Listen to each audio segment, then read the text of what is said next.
You've helped so many people during the run of the show, as you both mentioned, Bobby. Which has been your favorite experience on the show so far? Oh, goodness. It's like asking which is my favorite child. There's been, I don't think I can name just one. There's been, definitely a few. My relationship with Mama Tammy was a wonderful one. It helped not only healing for her, but also a lot of healing for me. My relationship with Jess, Black Girl Magic, I think it was season 4.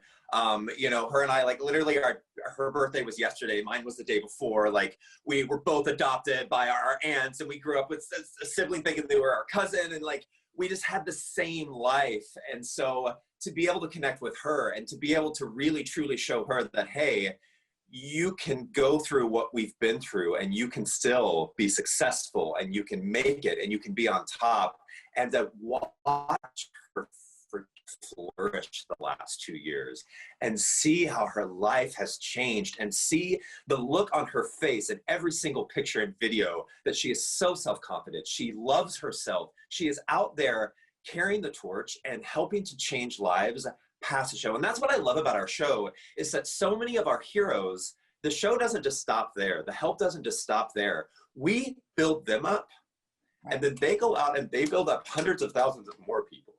And that's what our show is about. And that's what I wish so many more shows was about. And that's what I love about, where Karamo mentioned the other shows that people are, say that, oh, they've copied Queer Eye. They haven't copied us. Love and kindness, we don't own that. Building people up, that's not just us. Yeah. That's what everyone should be doing. And we've just kind of shined a light on it and been like, hey, no, love and kindness and building people up, it's cool. It's cool, try it. And they jumped on it and they're spreading that. And so every time I see an article of, like, we're here, or people are like, oh, it's like Queer Eye. I'm like, well, no, it's like Queer Eye in the fact that they're out there spreading love and kindness. Otherwise, it's not like Queer Eye at all. It's just, again, we don't own love and kindness. Everyone should. Amen. Not every queer show is the same as exactly. Yeah. We're all different. We're all different. Oh, seriously, we're all different. They're gay and they're building people up. That's the same thing. I'm like, no. We're just people showing love and kindness. What a concept. Exactly. What about you, Karamo? What's been one of your favorite parts? Oh my gosh, it's similar to what Bobby said. Like, it's like picking your favorite child. I think that the episode that, not to be a broken record, but the episode where, we were nominated for Disabled with Wesley is, I was trying to figure out remember the title of the episode, which is Disabled but Not Really. Disabled but Not Really, which is such an amazing episode because, first of all, it's our first time ever featuring a hero that is disabled and was proud of his disability and was not, ashamed of who he was, who owned it, and who was also helping the disabled community. And then again, it intersected with him being African-American. And what put him in that chair was being shot. And I tell you, I remember the moments, I don't know if Bobby remembers, when I was doing, well, Bobby, you might not, because you were building a brand new home for someone who, it was the first time I was like, I saw Bobby sweat because he was like, oh, so let me figure out how to do everything in like a matter of 5 days for a home for someone who is disabled when we haven't done that before. No, if you remember that one, I actually did get 2 weeks. Oh, you did get 2 weeks. Yeah, right. There was no way. One of those weeks was the week that the rest of you guys had off. Oh, that's right. That's why you don't remember. But I will tell you, that week when we found out we were helping him, and I realized that part of what he needed to have closure and heal himself was to meet the man who shot him. I only had 2 people who supported me that were on the staff. We had a pushback from other people who were like, this is maybe a little bit too much. You're basically trying to put together 2 people who have never seen each other other than that one night where one took out a gun and shot the other person and then went to jail for 6 years. Now you're trying to put them in a room. And I was like, if they don't sit in a room, there's not going to be closure for him, for the other gentleman, for the mother, their child. And luckily, everyone came together. Our producers were amazing. And I sat down and was able to have a conversation with 2 men, 2 Black men, who on the show said, the world doesn't want us to heal like this. It was powerful to see that. And that for me just was special because it showed the beauty of healing and forgiveness and closure. And I'm proud of that moment and forever proud. And I hope people see that moment and say, oh yeah, this show is about making over people's outsides, but the 5 of us really do work hard to make sure we make over people's insides as well. I mean, absolutely well said. Last word here, Bobby, I'm going to start with you here. What does the future of Queer Eye look for you?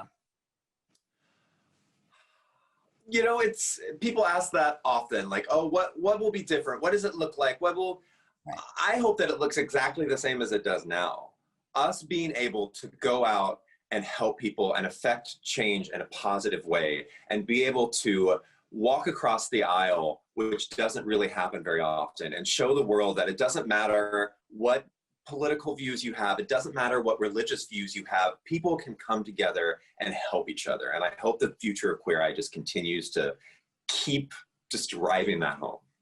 Yes, keep making me smiling. Keep making me smile is what I meant to say. Karamo, what about you? What does the future of Queer Eye look like for you? Well, hopefully many more seasons, because Bobby and I like being employed, first of all. And secondly, I echo Bobby. I think that we're in a place right now where we need to stop cancel culture and start counsel culture more. And I think that Queer Eye can be the leading force in that. I think also we need to show more stories. Like there are so many people who have not been seen. There are more people in the LGBTQ plus community whose stories we want to tell. Like, we've never had an Asian trans person that I've seen on television that I know their story. I would love to see what their experience is like. I would love to see the experience of so many people. Like, we've done a couple of pastors. Why not do now someone who works, whatever, I can't remember the title right now. We were talking about, like, if you're Muslim, what is their religious leader called? Imam. An imam, I guess. Right. So. Yeah, I think imam. I'm just saying, like, I would love to see people of different experiences more and more. And I think that would be really excellent. And so I hope that as we get more seasons, as we encourage less cancel culture and more counsel culture, that we also see a lot of diverse people. I absolutely love that. Karamo, Bobby, thank you so much for all the hard work that you do, first off, and congrats on the Emma nominations. I hope you each take home 6. So that way, it looks good on the shelf. It looks nice next to Obama. It looks good. So yes. Thank you. Time is running out to vote. Let's help these boys take home the award. Go to ennys.com/online voting. They absolutely deserve it. Voting closes August 31st at 10 p.m. Pacific time.